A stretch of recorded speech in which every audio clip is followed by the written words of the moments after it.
Donald Trump was interviewed by CBS News yesterday and touched on many topics, including the pandemic. I understand that if you watch the show a lot, you are not going to be shocked by what's going to appear in this clip, but I keep on holding out hope that in the same way that he finally wore a mask, he will finally start to take literally any part of this pandemic seriously, and this clip implies to me that that day is not today. Let's talk about testing. Back in March, you said every American who wants a test will get a test. But one of the major labs in the U.S. announced today that the average wait time for a result is about 7 days. So is the national testing strategy working? Working. We have 45 million tests as of, I think, today, approximately 45 million tests. No other country tests like us. In fact, I could say it's working too much. It's working too well. We're doing testing, and we're finding thousands and thousands of cases. What can you do to speed up the testing result time? There are different kinds of tests. There are tests that are very good, very strong, where you send it to a laboratory. The best thing we can do, is we're doing more and more of them, is on-site testing. So you can wait a half an hour, you can wait, in some cases, like in Abbott, you could wait 5 minutes for the test Will you result. push for more on-site testing? I like it the best. I mean, I like it the best. It might not be as accurate, by the way, but I like it the best. Probably related to the lack of accuracy.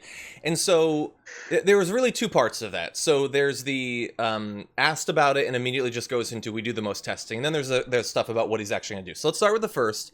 The fact that he just, like, he has this reputation for being a straight shooter who actually talks in a way that politicians don't. But anytime he's asked about any sort of problem, he just says, we do lots of tests. No, but that's not what I asked you about. Like, if a teacher asked me, why did you fail your last test? And I said, I've taken many tests. That's not, no, I'm asking you about an issue going forward, not about whether they exist. So that's frustrating. Like, there was the rare moments in school, now that you brought up testing, where if you do something like not up to par, but you're normally a good student, teachers do this. And they'll come to you and be like, here, you have a chance to fix this. It's not a test, but it's like maybe homework or something. Like, you know better than this. Here, figure out what to do is fix it. And you're giving you a second chance to get it right. This is kind of what that is. They're giving him consistently second chances to finally go, okay, we did that wrong, but this is our approach now. And you can clean up your mistakes. It's an absolute refusal to even accept the gift of being given a chance to clean it up, because you have no interest in cleaning it up. You don't even know.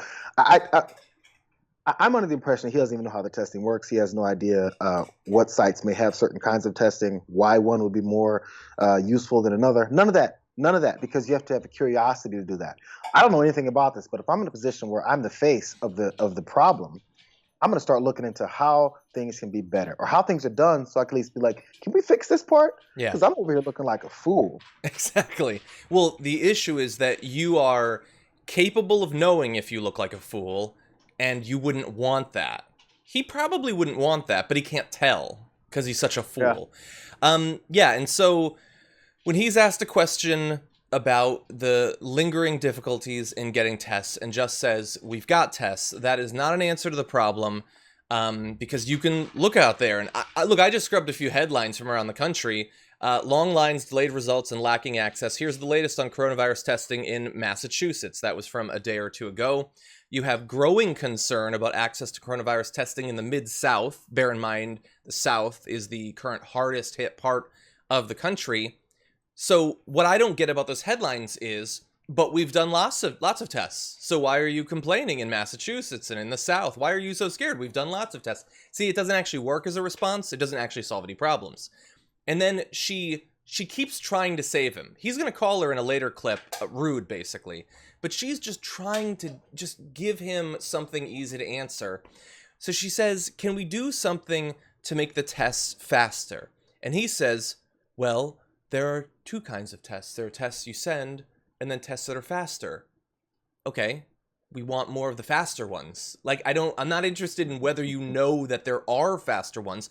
What are you actually doing? And then she tries again, saying, would you like more of the faster ones? And he says, yeah, I like them more. They're less accurate, but I like them more. But you're not like a random guy I stopped on the street. I'm not Jimmy Kimmel. You're not on your way to Baskin Robbins. What are you doing about it? Are you pushing for more funding? Are you trying to ramp up manufacturing capacity so that we have more of the quickest sorts of tests?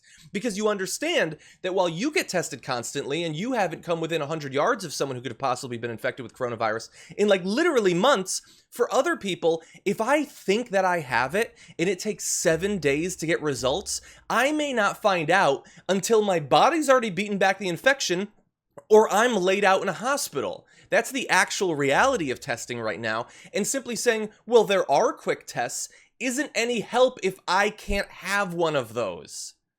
It does, because solutions are not the end game here. It's deflecting is the end game. Like, okay, I'm in this interview for the 20 minutes I'm here. I got to make sure no one thinks it is my fault. That's the objective.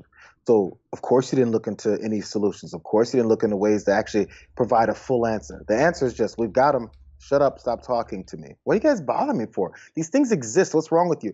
Mick Mulvaney came out and wrote something a couple days ago about how his son and daughter had problem with testing. And suddenly Mick Mulvaney is outraged by this horrific testing system. Can you believe my son couldn't get a test for 5 days? Can you believe my daughter, they told her she wasn't qualified to even take a test? How dare they? This is how they work. Now, suddenly, Mick Mulvaney, who's been put off on some island of ambassadorship because, you know, he was too busy trying to be the chief of staff until the president stopped screaming at everyone. I'm not sure if he even said that, but he's been set aside. Now he's upset about testing and bothering his children. Yeah. Your kids aren't the only ones, bro. Yeah, 100%. So look, it's fairly clear at this point, we're not going to get much new just yet from him on coronavirus.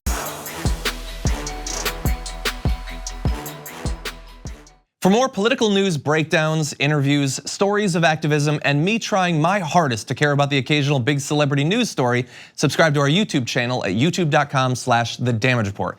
And you can ring the bell wherever it is so you don't miss anything.